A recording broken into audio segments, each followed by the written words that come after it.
राहुल गांधी से जुड़ी हुई एक बड़ी खबर सामने आई है जिसमें उनके लिए राहत है।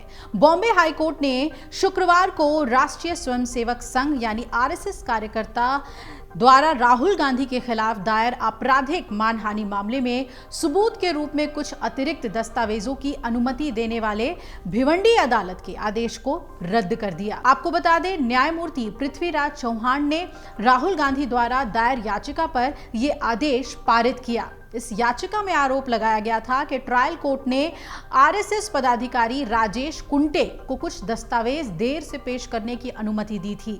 ठाणे की भिवंडी मजिस्ट्रेट अदालत ने 3 जून को कुंटे द्वारा प्रस्तुत कुछ दस्तावेजों को रिकॉर्ड में ले लिया था।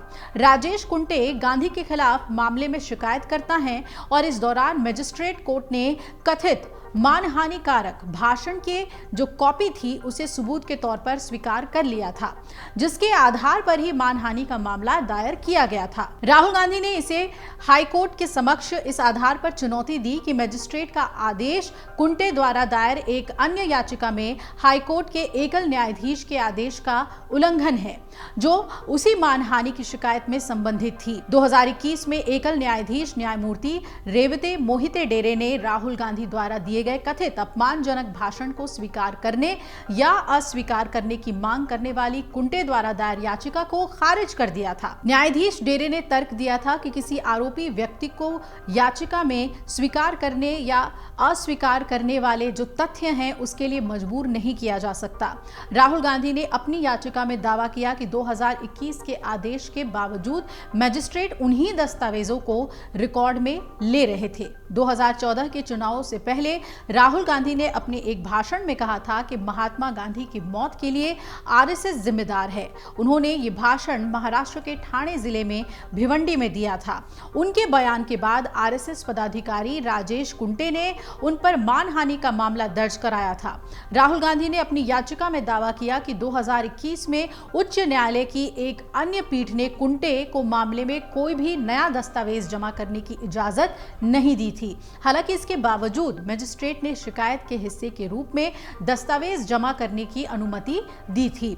अब कांग्रेस नेता ने दावा किया कि कुंटे को इस स्तर पर नए दस्तावेज पेश करने की अनुमति देने वाला जो मजिस्ट्रेट का आदेश पूरी तरीके से अवैध और पूर्वाग्रही है, उसे खारिज करना चाहिए। तो एक तरीके से राहुल गांधी को इस मामले में एक बड़ी राहत मिल गई है। अब अगर हम बात करें कि राहुल गांधी पर देश में कितने केसेस चल रहे हैं, कहां-कहां चल रहे हैं, तो सबसे पहले तो इस भिवंडी केस की ही बात करते हैं। 2014 में राहुल गांधी ने संघ पर महात्मा गांधी की हत्या का आरोप लगाया था और एक संघ कार्यकर्ता ने राहुल पर आईपीसी की धारा 499 और 500 के तहत मामला दर्ज कराया था। ये केस महाराष्ट्र के भिवंडी कोर्ट में चल रहा है और 2016 में राहुल गांधी के खिलाफ असम के गुवाहाटी में धारा 499 और 500 के तहत मानहानि का केस भी दर्ज किया गया था। ये मामला भी अभी कोर्ट में पेंडिंग है। वहीं 2018 में राहुल गांधी के खिलाफ झारखंड की राजधानी रांची में एक और केस दर्ज किया गया। राहुल के खिलाफ आईपीसी की धारा 499 और 500 के तहत ही 20 करोड़ रुपए मानहानि का केस दर्ज किया गया। 2018 में आपको याद दिला दें कि महाराष्ट्र में ही एक और मानहानि का केस दर्ज हुआ।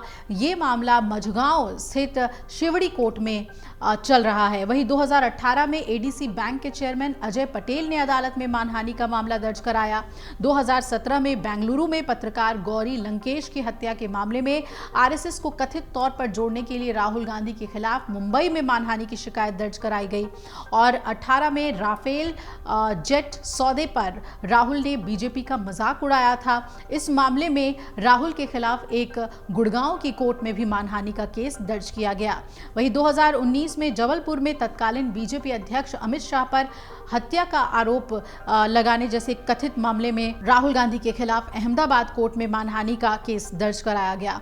और 19 में ही इसी मामले में झारखंड के चाईबासा और रांची में भी राहुल गांधी के खिलाफ मानहानि का केस दर्ज हुआ। इसके अलावा 2022 में राहुल गांधी ने कहा कि सावरकर ने आजादी से पहले अंग्रेजों से माफीनामे पर हस्ताक्षर किया। मामले में सावरकर के पोते विनायक सावरकर ने मुंबई के शिवाजी पार्क पुलिस स्टेशन में शिकायत दर्ज करवाई। तो राहुल गांधी के खिलाफ कई न्यायिक मामले चल रहे हैं। और कई मामलों में वो पेश भी हुए थे। और इस मामले में जो कि भिवंडी का जो उनका मामला था आरएसएस के खिलाफ, उसमें उन्हें बड़ी राहत मिल गई है। अगर आप ये वीडियो YouTube पर देख रहे हैं तो हमारे चैनल को सब्सक्राइब करें और बेल आइकन को दबाना ना भूलें। अगर आप Facebook पर ये वीडियो देख रहे हैं तो हमारे पेज को लाइक करें।